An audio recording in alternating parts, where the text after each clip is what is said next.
Greetings, Cultureinos, Cultureites, and everybody in between. Thanks for being here once again for another incredible video on the CultureCasino channel. Before we get started, double check that you're subscribed. If not, turn that little red subscribe button to gray. It's absolutely free. Take advantage of that offer and be sure to turn on those notifications because I do a lot of videos and live streams every week and you don't want to miss them.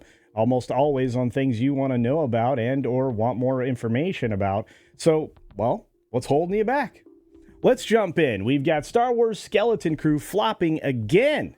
That's right. Ever since Disney Star Wars was, well, created, when George put his pen to paper and decided to sell off his baby and, well, sell it to the white slavers in his own words, we've been suffering under the yoke of Disney.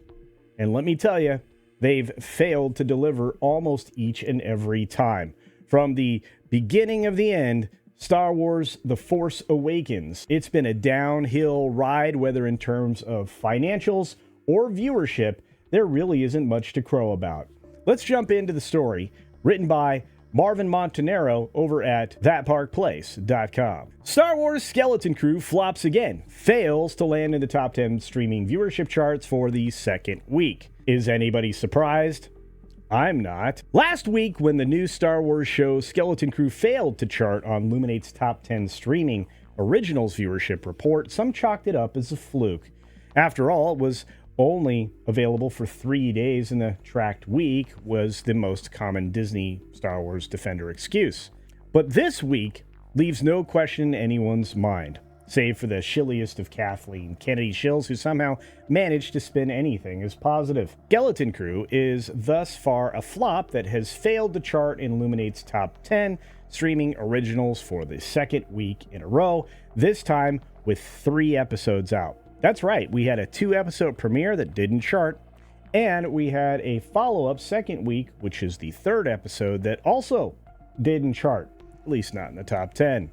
And looking at the numbers, it looks like Landman's doing great all the way down to number 10, The Day of the Jackal. And it also looks like Disney Plus is nowhere to be found in the top 10 original television shows at all. Nor is Hulu, for that matter. Paramount Plus and Netflix have dominated the top 10 in the last couple of weeks, and The Day of the Jackal filled that last spot, as I mentioned. So topping the charts is Landman, 1.8 billion minutes streamed. Once more, 2 seasons of Lioness, which are both Taylor Sheridan, took up the 2 spots on the list, and The Day of the Jackal tells an interesting story that paints a much more dire picture for Disney and Lucasfilm.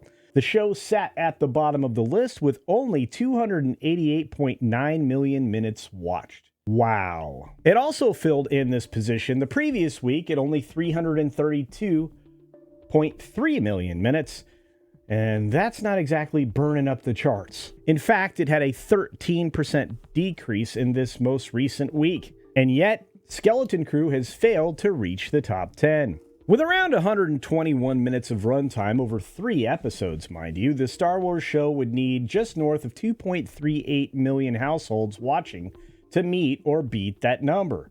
That's not very many. Just 2.4 million households discovering the show late and watching all 3 episodes would have put it well ahead of that number and gotten it onto the top 10. And yet, it didn't, because nobody is actually looking for this show. Nobody's probably heard of this show. Can you blame them? Disney doesn't do a lot of advertising outside of Disney Plus other than to toot the horn for the other things that are attached to it. This show, it's not promoting at all. Or at least it doesn't seem, because I haven't seen anything for it. Let me know down in the comments if you have. The show seems to have received some high praise from critical voices for its new and interesting story, which is something that's new and interesting at Disney. However, it might be too little too late for Disney Star Wars. After failures like Obi-Wan Kenobi, Ahsoka, and The Acolyte most recently, Lucasfilm head Kathleen Kennedy and her special brand of Star Wars and the story group of Doom have run out of goodwill with no benefit of the doubt left for the audiences to even give. They're burned out. There's not been anything there to give them hope. There is no new hope. It's all doom. And that's not how you sell Star Wars. In fact, That might even be its biggest problem. They don't have any hope. They don't have good stories. They don't have good characters. They don't even have good ideas.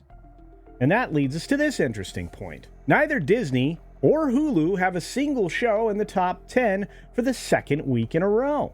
Disney is reportedly losing Disney Plus advertisers left and right because they're failing to meet the minimum guaranteed viewership, the impressions threshold that actually drives the money into something like the ads with Disney Plus if you're on the ad program. And with a brand new Star Wars show that's unable to draw 2.4 million people, it's not difficult to see why advertisers are pulling their campaigns or moving them over to more traditional broadcast television, which, if you've seen a recent video that I did right up there, is actually dying. And that brings us to the final conclusion. Is there any way that Disney can bring you, the fans, back to Star Wars? I don't think so. They certainly aren't going to bring me back because everything that they do and all the people that do it are so bedazzled by the message that we'll never get anything without it, which means we'll never get anything new that fans can glom onto, and anybody who had any affinity for Star Wars at all is sick and tired of all of that. At least I am. Again, let me know your thoughts on that in the comments section below. I guess the final question of the day is a new trilogy going to bring back fans? Is a proper television show going to bring back fans? Is a complete reboot of the original trilogy going to bring back fans? Or do you hope they just don't try anything else ever again?